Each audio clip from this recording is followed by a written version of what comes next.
Magandang araw mga kaibigan.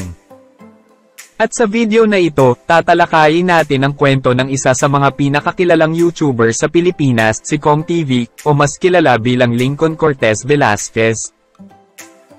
Alamin ang kanyang net worth, kita, at ang kanyang pag-akyat sa kasikatan. Isa sa mga katanungan na laging naririnig. Ano nga ba ang net worth ni Kong TV? Ayon sa mga estimate, umaabot ito sa halos $2.5 million.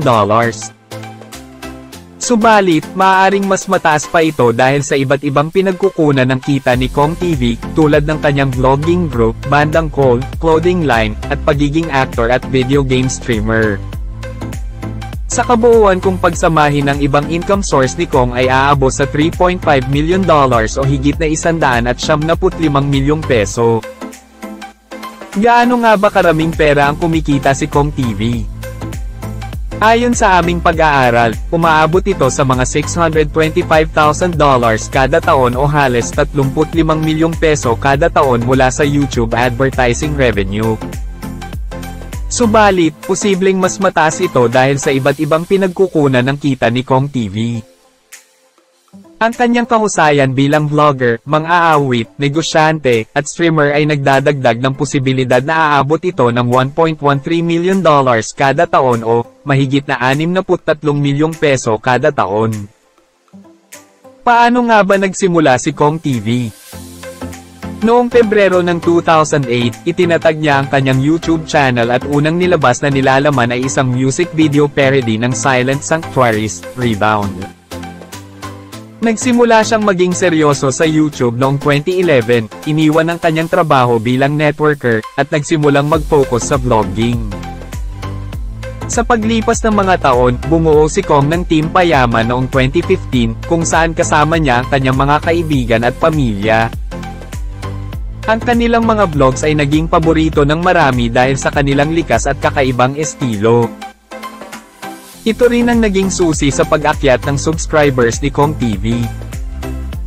Bukod sa YouTube, naging aktibo si Kong TV sa iba't ibang larangan. Isa na dito ang pagiging lead singer ng bandang Cole, ang pagsabak sa esports bilang streamer, at ang paglulunsad ng sariling clothing brand na Kong Clothing. Isa siya sa mga hinahangaan sa industriya ng showbiz sa Pilipinas. Nakita natin ang kahangahangang paglalakbay ni Kong TV mula sa pagiging simpleng vlogger hanggang sa pagiging isa sa mga pinakatanyag na personalidad sa industriya ng online content sa Pilipinas. Sa kanyang mahigit na 11.6 milyong subscribers sa YouTube as of January 2024 at mga tagumpay sa iba't ibang larangan tulad ng musika, fashion, at esports, wala tayong ibang masasabi kundi wow. Ang net worth na umaabot sa $3.5 million o higit na 175 milyong peso ay nagpapakita lamang na ang kanyang tagumpay ay hindi lang nanggagaling sa YouTube advertising kundi mula rin sa iba't ibang pinagkakakitaan. Ang pagiging vocalista ng Cole, negosyo ng sariling clothing line, at ang pagiging miyembro ng esports community ay nagbibigay daan sa mas mataas na kita para kay Kong TV. Ngunit sa likod ng lahat ng ito, nananatili si Kong TV na may tapat na puso at kababaang loob. Isa siyang inspirasyon sa kanyang mga tagahanga, nagpapakita na sa sipag, tiyaga, at pagmamahal sa craft, maaaring makamtan ang tagumpay. Sa pagtingin sa hinaharap, alam natin na mas marami pang kwento at tagumpay ang maghihintay kay Kong TV.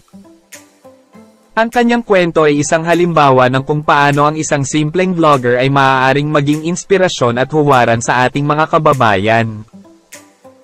Si Kong TV ay isang masigasig at mahusay na content creator na nagtagumpay sa Filipino online community. Ang kanyang pagpupursigi at pagmamahal sa kanyang trabaho ang nagdala sa kanya sa kanyang kasalukuyang tagumpay.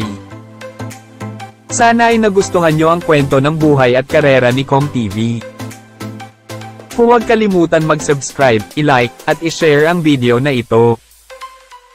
Hanggang sa susunod na kwento ng tagumpay at inspirasyon. Mag-ingat po tayo lagi. Mabuhay!